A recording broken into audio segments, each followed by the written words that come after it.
guys. I've been waiting on this amp.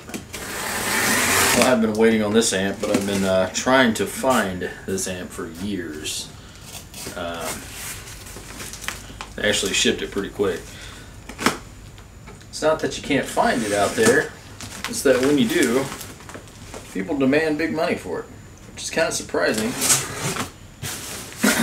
Because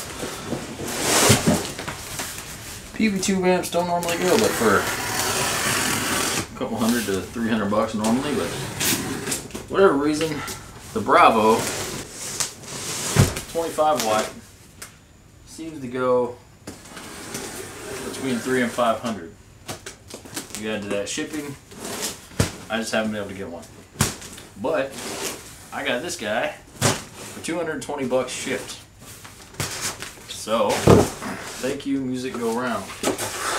Also, thank you for apparently the incredible packing job that Coconut is helping me with, as he likes to do.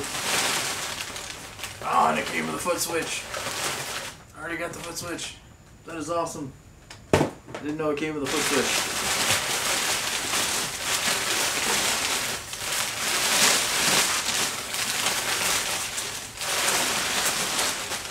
Bravo 112. Check out this old teal stripe beauty right here.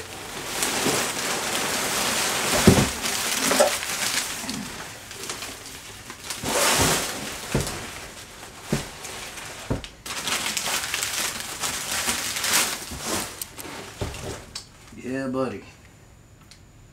Really good shape too. Looks very much like the Bandit I just got.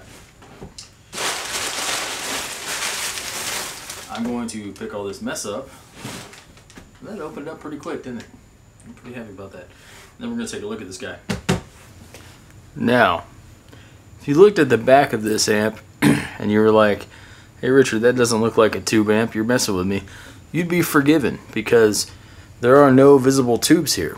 But I have a Peavey Triumph 60, which has the same setup where you can't see the tubes because they're hidden behind this little metal thing. And it actually says EL84, EL84, 12AX7, 12AX7, 12AX7, because hidden right behind here are all the tubes. Kind of a neat way to do it.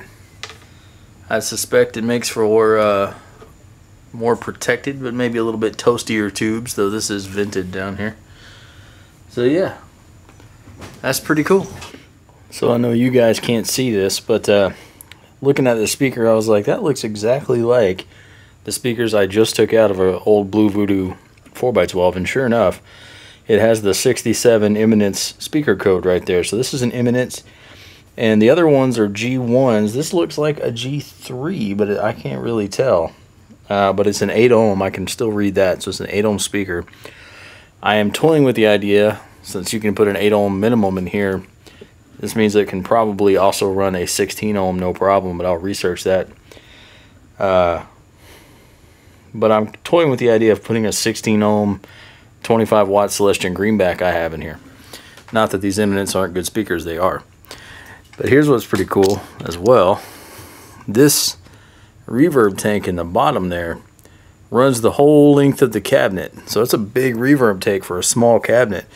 And I think that's kind of part of why people like these amps, because that reverb is just nice and lush. It also has a effects return and send, which was kind of a standard on the Peavey teal stripes. So that's a cool thing too. This should be a fun amp, and it's in really, really good shape. Could scrub it up a little bit, but other than that, it looks fantastic. So let's see what it sounds like.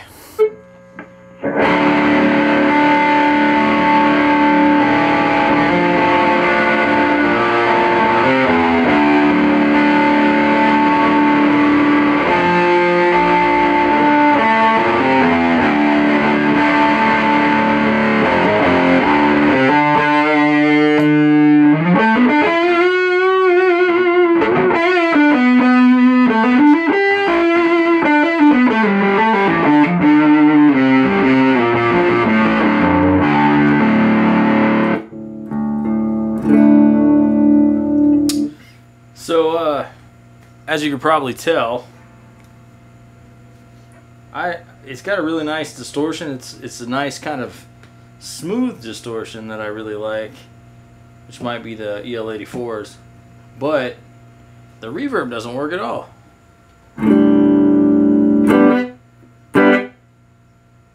And it's sending a signal because you get there's a buzz. So maybe there's something wrong in the tank, so I'll have to take that out and see. It's also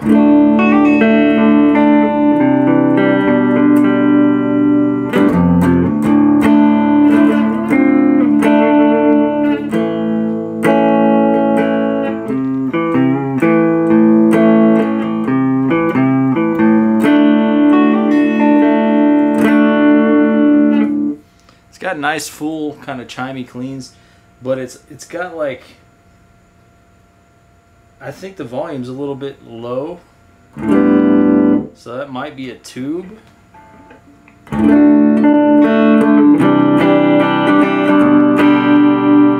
It's a little louder now, maybe just needed some time to warm up.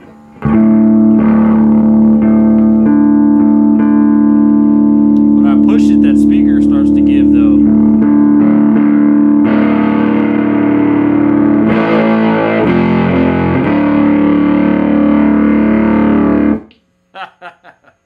I actually really like that breakup of the clean channel.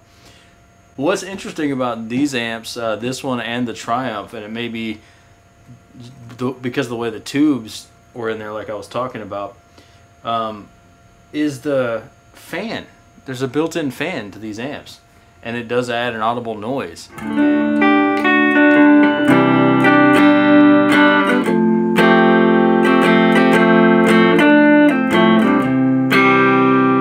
It doesn't interfere with the audio, like the circuit of the amp still sounds fine, but you can hear it. Like, I'm gonna be real quiet and let the compressor release on the mic on the camera, and maybe you'll hear it. So listen.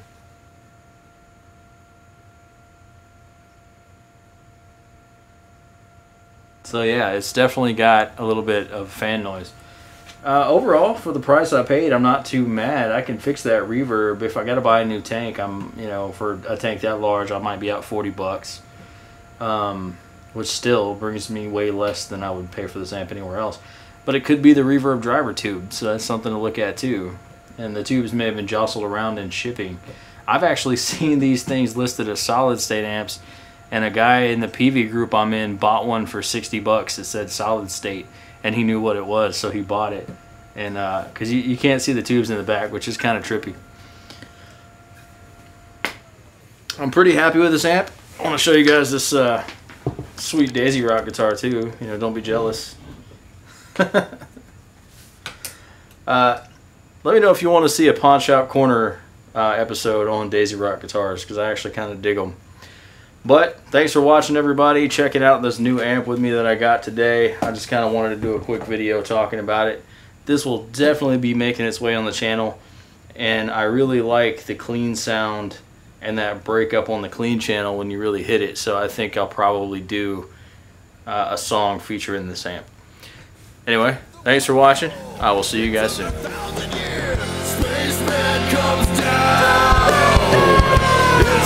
Burns hot in the atmosphere. No one's around. Nothing but the birds and the bees.